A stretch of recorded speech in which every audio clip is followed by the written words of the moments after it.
helps. So it's just fantastically effective in pushing the viral load down and making other things work faster, quicker. Could it work against the trying to, when the body's recognizing the measles virus in the small intestine, is it possible it could work against you? It wouldn't, would it?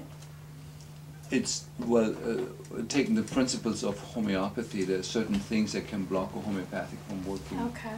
And so that's very well possible. Okay.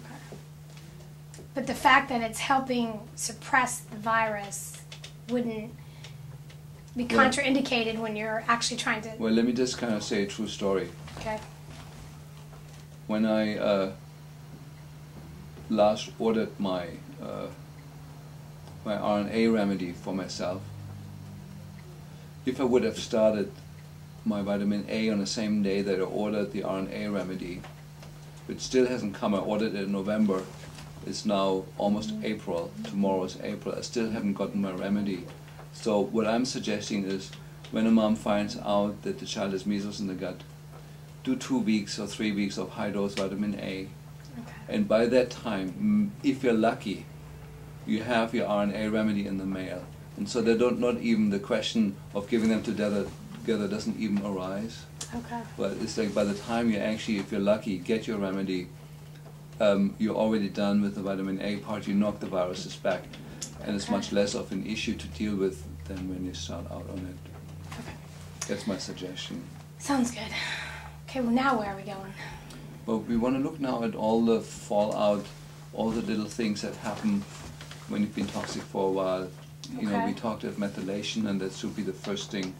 Sort of ask me some questions around that. Well, let's talk about, because we had a bit of a tiff, no, not really, when we were at lunch, because we have a folic acid B12 protocol that's from a Dr. Alan Vinitsky out of Maine, which has been one of the single most profound things we've done with our son. He went from yellow to white, which we've talked about the iron component there. And he feels really strongly that it helps other things work better. So I didn't quite understand why you would make that a primary intervention, even though it's attacking a secondary, like resultal type of thing, when it seems to potentiate everything. Well, here's my point. Of course, first of all, you introduced me to the protocol and it works. I want to sort of just say that clinically, that folic acid to hydroxycobalamin ratio of 5 to 2 principle works, taking it every few hours. Sublingually. Sublingually. That works in a lot of kids, also works in a lot of grown-ups for various conditions. Works how though? What do you see? Well, we see people with chronic fatigue sort of waking up, people that have fatigued after lunch, often kind of they take this and the brain snaps back into position. We see it be very effective in people with Lyme disease and getting some of their mental symptoms much more under control, their emotions. Okay. You know, they get outbursts of anger and and forgetfulness, and they get compulsive about things or very disorderly about stuff. And when they do the B12 folic acid, the brain straightens out. Yeah. So it looks to me that it decreases brain swelling, brain inflammation.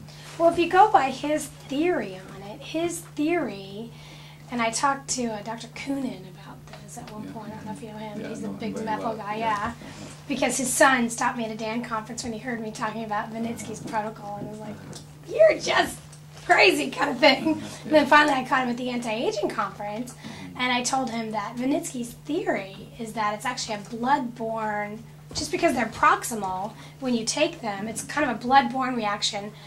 It's completely separate from the methylation defect they're finding in these kids' liver.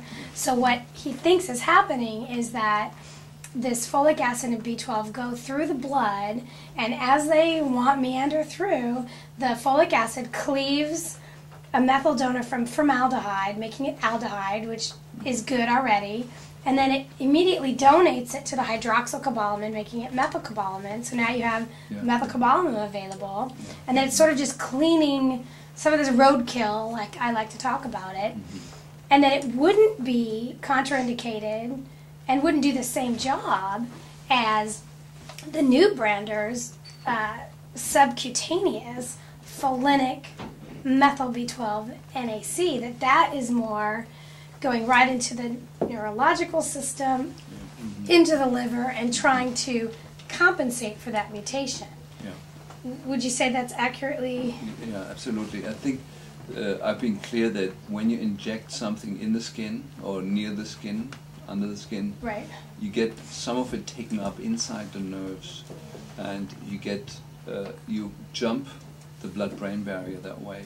Okay. You get the stuff into parts of the body that it usually does not get into if it's just merely in the blood. You know, that's a mistake. Many people think when they take something orally, a pill, that automatically means it appears in the brain. That's a long way from the mouth to the brain. But it's a very It's a short way from the nose to the brain. From the nose to the brain is very short, and injecting something intra or subdermally to the brain is a very, very short way. Okay.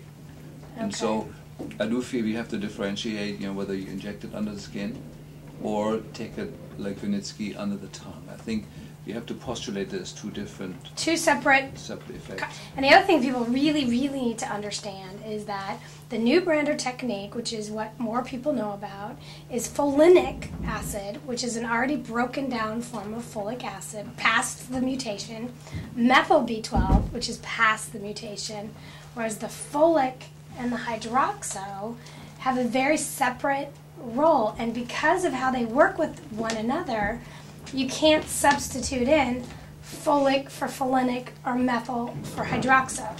They're two very separate interventions that don't work when you mix and match.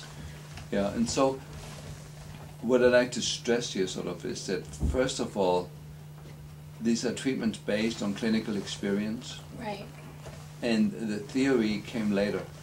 Right. You know, the fact that folic acid and B12 are very important in all neurological childhood disorders, that was known in Germany in the 1920s.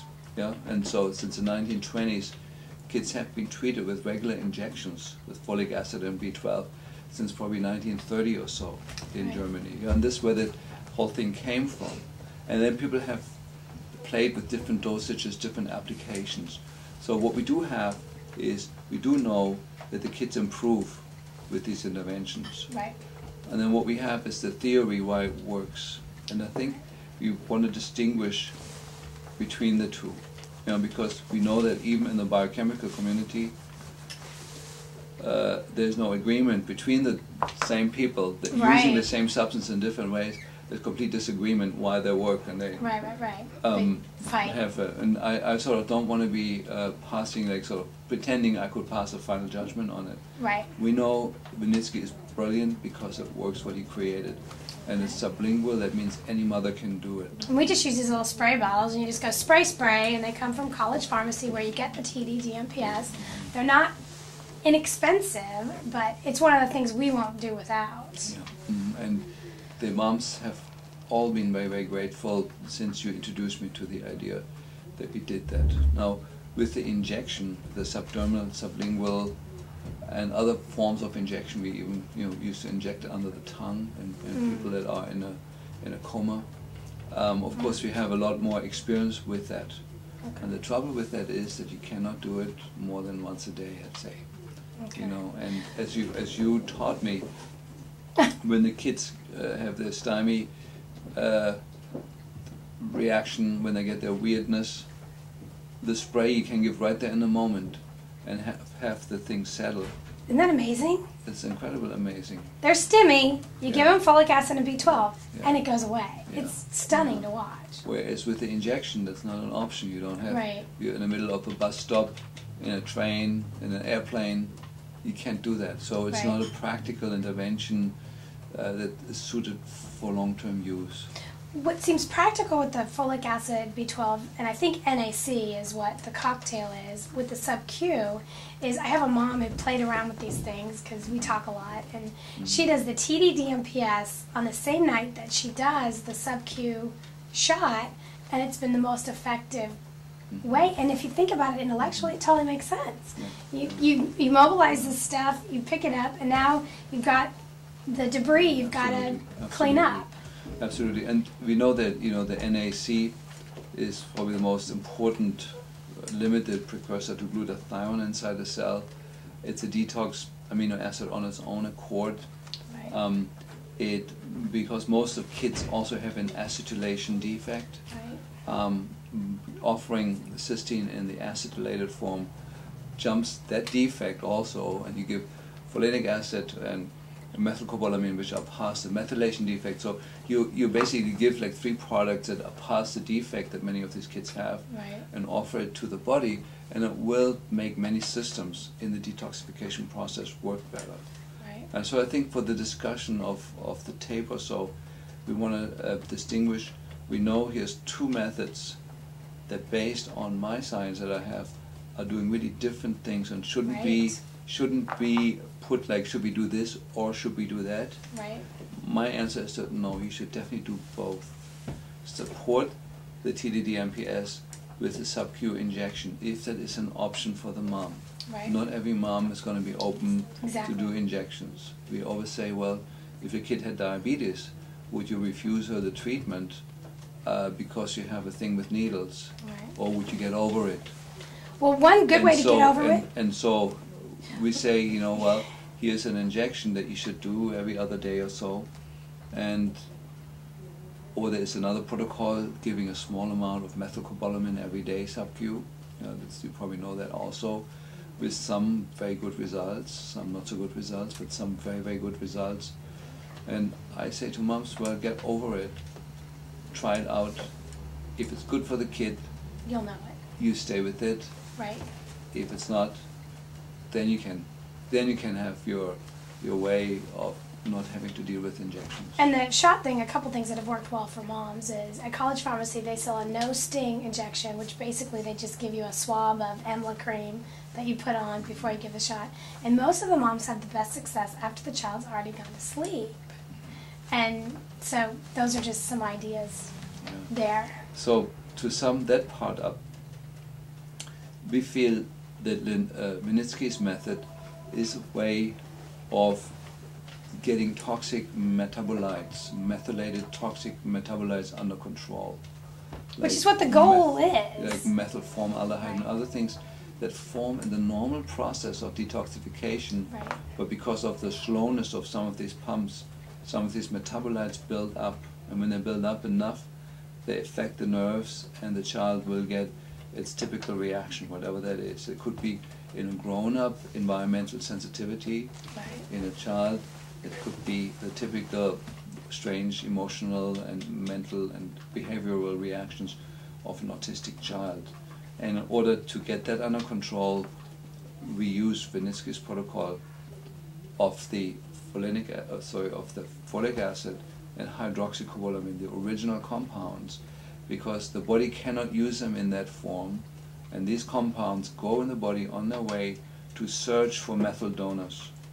And they find the methyl donors in those excessive garbage dumps of methylated toxins that are lying around. And they're snatching the methyl group of those compounds, making themselves jump that hoop over the methyl barrier, that the body doesn't have to do its own methylation on these 2 substances. They become, therefore, immediately bioavailable to do whatever B12 and folic acid is doing in the system. And at the same time, they've ripped a molecule off the toxins that makes them more toxic, so it makes the toxins less toxic.